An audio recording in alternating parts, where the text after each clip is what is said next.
Welcome everyone, Christine here with the discussion about Tamurkhan, the Mega Lord in patch 5.0, Thrones of Decay, the latest champion of Nurgle, riding a dragon toad and being a massive ogre that's really strong in battle.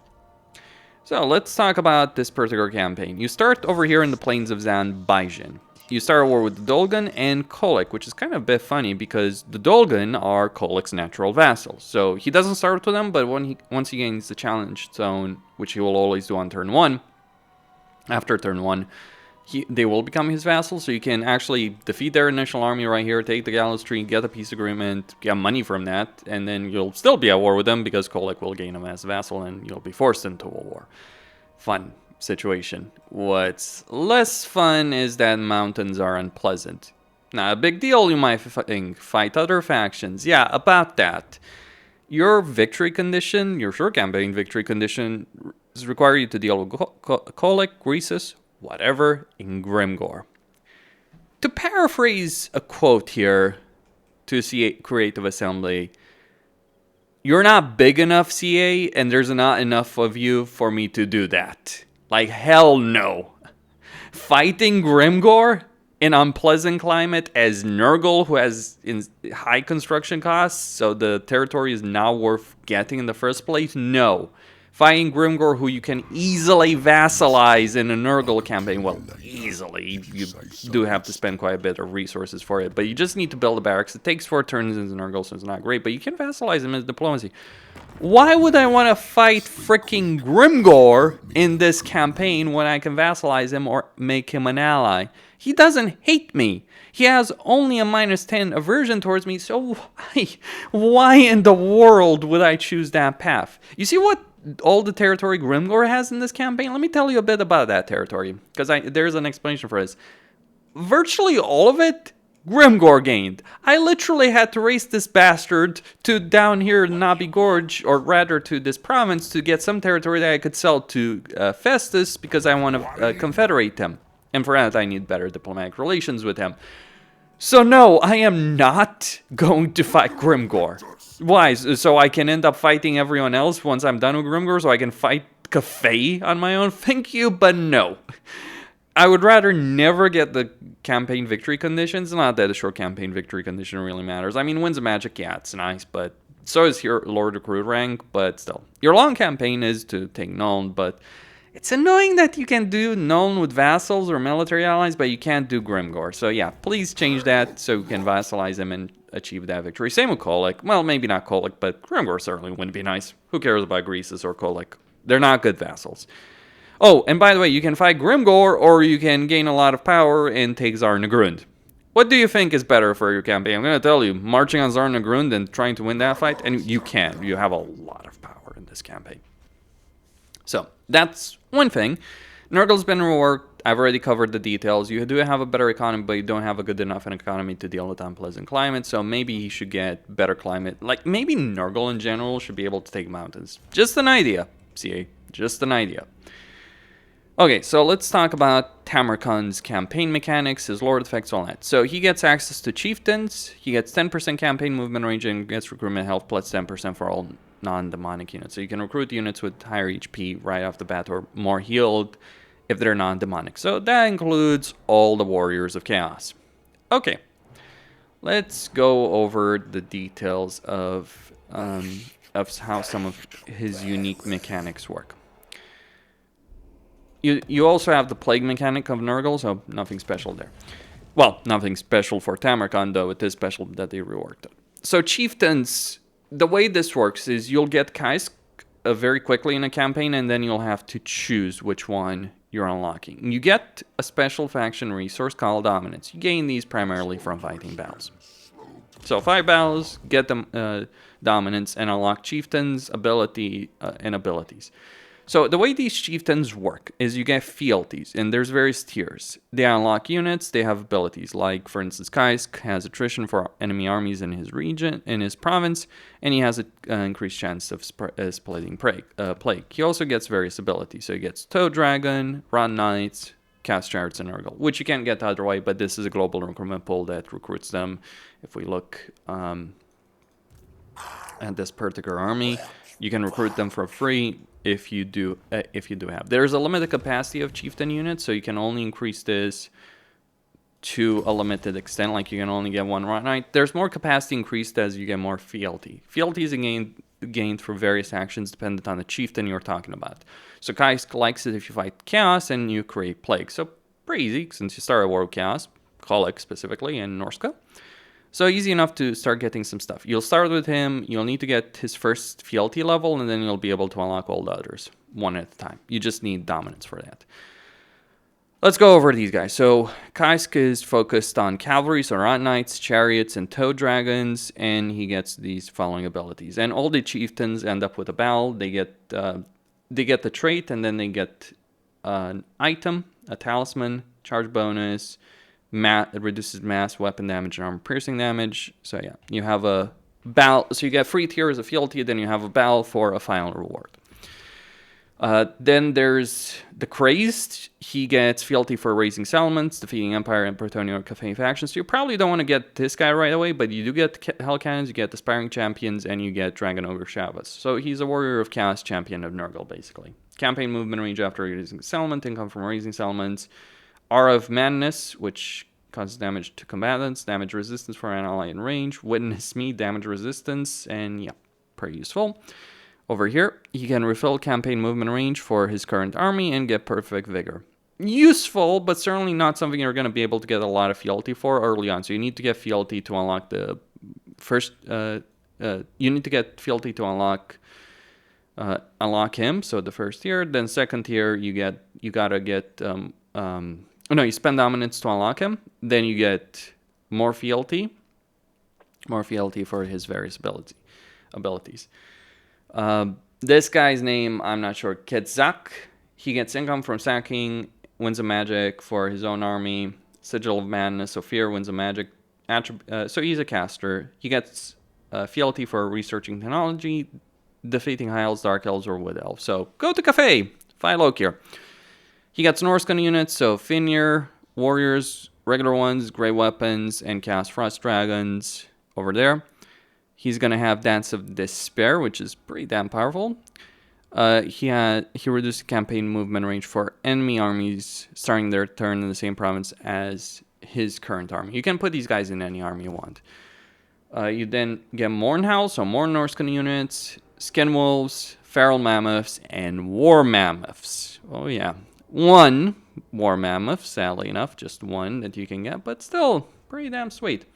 Stock for his army during ambushes, ambush success chance, ambush defense chance, so pretty useful if you're fighting Skaven. Frostbite attacks for all non-Nurgle chieftain units in Mournhowl's army, and Death Frenzy. Freehorn, he gets income from raiding stance causes Nurgle corruption, spell resistance for his army, Strange Dominion, so that summons a Cygor, Savage Dominion, yep. Bound spell. So that's the bound spell for the Cygor. So you get an item that does that. You get an ability that does that. He gets fealty for defeating Vampire Counts, Vampire Coast, or Tomb King. So, of course, he's going to have a bad day. And certainly that's how you get to him. He's not quite as useful, I would say, because he gets Centaurs early on. Cygor later on in Gorgons, sure. That's useful, but there's better choices for artillery and ranged options. And while Gorgons are certainly nice, you're not lacking in melee monsters. So useful to get. Obviously, you do want to get all these chieftains, right? But because they're all really, really strong in battle. He gets Beast Paths for his current army. 10 turns cooldown. And then he can get Beast Paths so you can get Beast Paths once every 10 turns, or Beast Path for the one he's in, or for all armies every 10 turns. Pretty strong over there. So you basically have a bit of an underway. That means he could be useful in the Mountains of Morn, but just keep in mind that he's kind of hard to increase his fealty early on. Though you obviously purchasing chieftain units, not really big of a problem, but there's only so many of those you can purchase on. So I would say he's more of a long-term investment. Though just don't buy chieftain units until you unlock him. I guess that's the best thing you could do. And then the one I think is the best because he works really well in your starting situation. You get fealty for looting settlements with Doombolt. You get income from looting settlements, recruit rank. You get explosive missile damage, missile strength. You don't necessarily want to sack settlements with Nurgle and then occupy them. You kind of want to loot them, right? Get the rebellion, get more money from that. So he works really well with your campaign plan. You may not necessarily have as much Skaven, and you don't necessarily want to fight Grimgor, so greenskins are out of the picture. But hey, there's plenty of dwarves around you, so go for that. So he's kind of easier to unlock stuff with, and you can see like over here, you need 20 fealty for the final one. So second one needs 10, third one needs 20. And he gives you blunderbusses, fireglaves, and a freaking dreadquake. He also gives you replenishment in enemy territory, and you can replenish his entire army. So yeah, this guy is the one I would genuinely prioritize. Not just because of the mega power of the dreadquake, though that's certainly really strong. So that's how his campaign mechanics work. I want to stress this out that if you're going to go for short campaign victory condition, you don't have to rush into a war with Grimgor. It's probably a really bad idea to do so. Because you still need to get those Chieftain devoted battles, and that's going to take a long time. Like over here, turn 33, I'm pretty far away from being able to do that. For whatever reason, his item wasn't equipped. By the way, his quest battle is pretty sweet. You fight at the gates of Nuln. Sadly enough, there's no endgame battle where all the 3 legendary lords fight in Nuln. But you do have a pretty sweet battle at the gates of Nuln. Sadly, it's not against Elspeth. Would be nice to beat her up. Probably they didn't want to give you it. Imagine a Dreadquake Mortar with Elspeth's defeat trait. The Chaos Dwarves are going to war against Nuln. Why? Defeat trait. Seriously, jeez, what the Chaos Dwarves will do with that.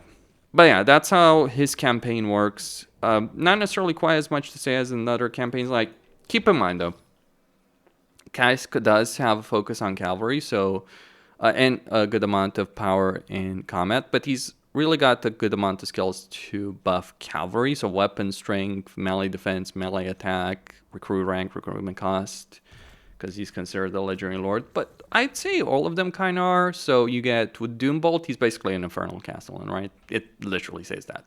He gets diplomatic relations, bonus large versus large armor for Chaos Dwarf, blunderbusses, and Dreadquake Mortars in his army, reload time reduction, post-battle loot, ammunition, range. Yeah, he's pretty crazy.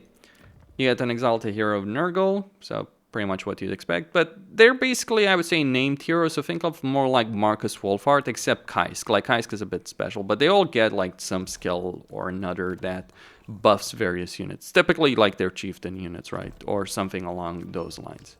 That's what you're going to get with these guys. Various diplomatic benefits as well for different factions. So diplomatic relations with Norska, diplomatic relations with Warriors of Chaos. So you can unlock all the Chieftains, or most of them, pretty easily. Like, I left this guy for last, right? But you can unlock them pretty easily. You form a really powerful army. Like, each of them, like, if you look at their stats, they're all pretty strong individually, right? They get those talismans that are certainly useful. And you can obviously equip them with proper items. Just the heroes and their chieftain units make a really powerful army. You probably would want to spread them around once you unlock all the chieftain units. Like, I'd probably keep Doombolt with Tamurkhan because Tamurkhan is really strong. Tamurkhan-wise, his skill-wise, you get Mount. I think it's level 14, 16. Either way, you get the Toad Dragon. You can solo armies with that. Don't underestimate this guy. Like, you may not realize it, but he's really strong with that. Lord effects, let's go with that. You get wound recovery time, so you can recover very quickly. Melee attack for non-demonic units. Nurgle's favored Sun ability, so melee defense damage resistance. Immune to psychology for non-demonic units. And yeah, melee attack. Casualty replenishment, recruitment cost for those units. Armor piercing, heroic killing blow, regeneration. That's why you can solo armies with that. Plague Augur benefits, including terror for them. Unspeakable foulness for Toad Dragon units. Unbreakable for Toad Dragon. So that's going to be pretty useful. Vigor loss for all armies with the Toad Dragon. Vigor loss reduction and upkeep for all units. And plus 20. No, sorry.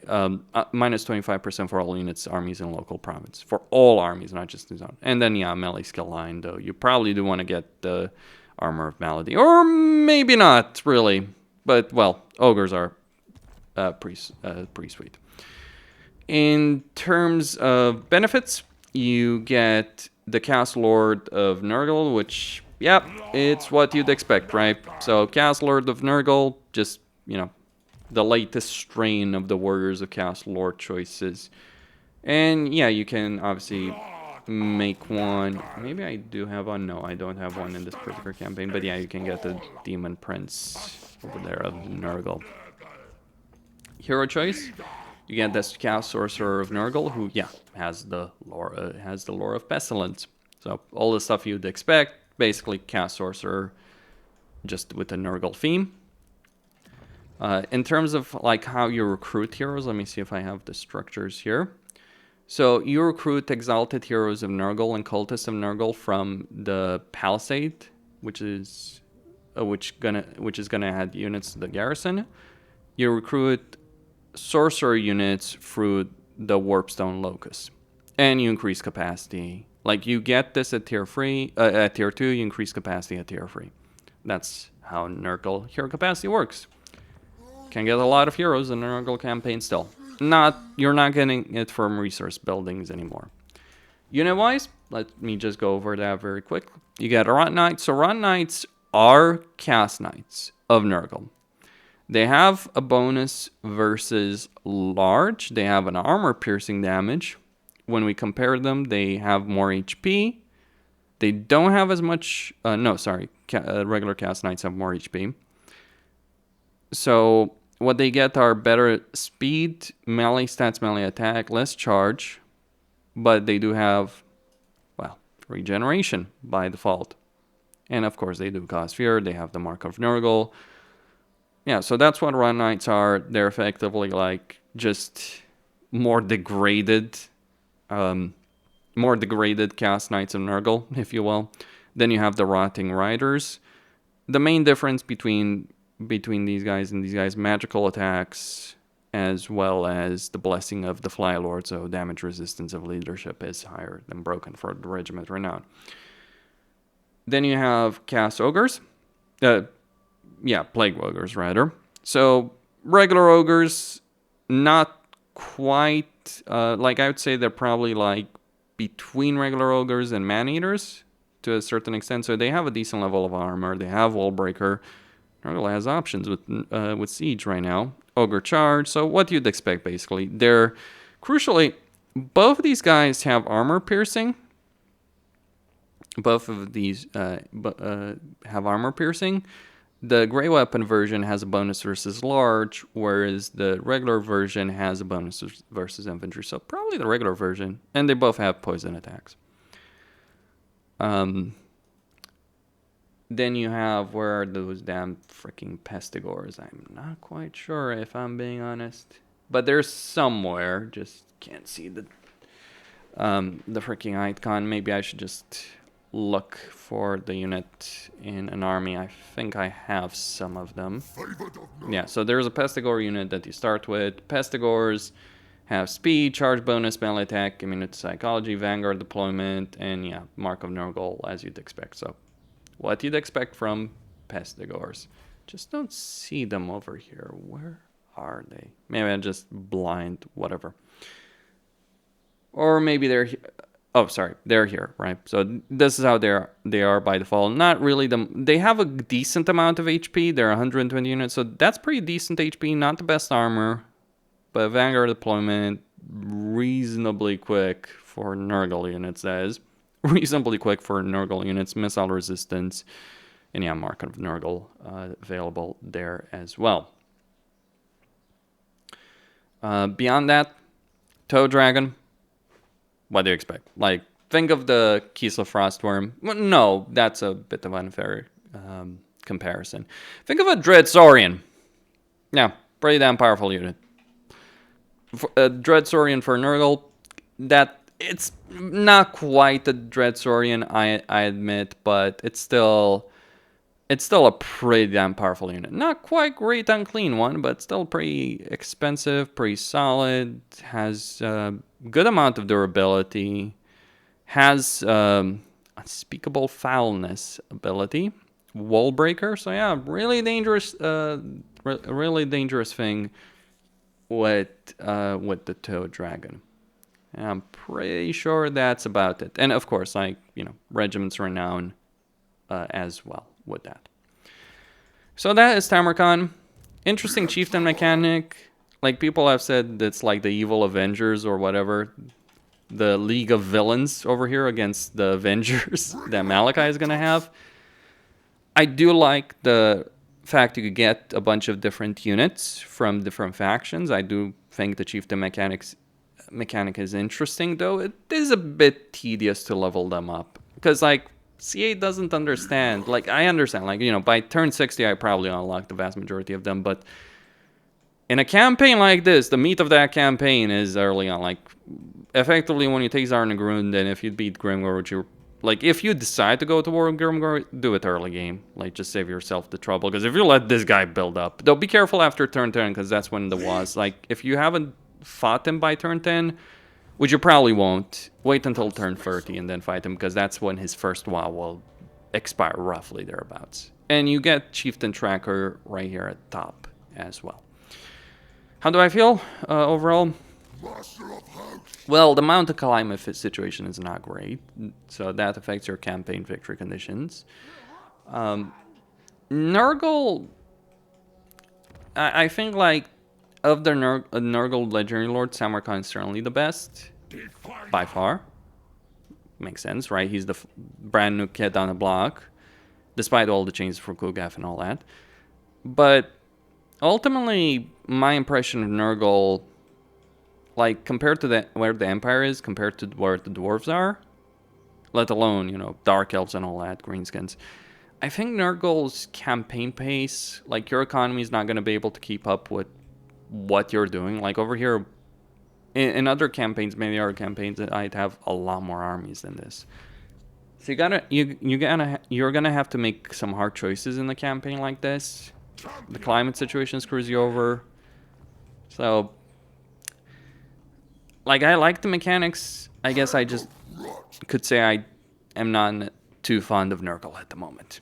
That would be my impression. Like, it's better. Don't get me wrong. Like, Nurgle is a lot better. Like, if this guy was added in Nurgle, like, I would absolutely in Nurgle pre-patch, pre-rework, I would say, yeah, don't fucking play this. But they did rework Nurgle. It is better. Whether or not you think it's worth playing, that's up to you. Maybe just less reliability than some other campaigns, but I don't know. Don't have a firm opinion right now. I'll do a full review closer to launch. Cosine signing out.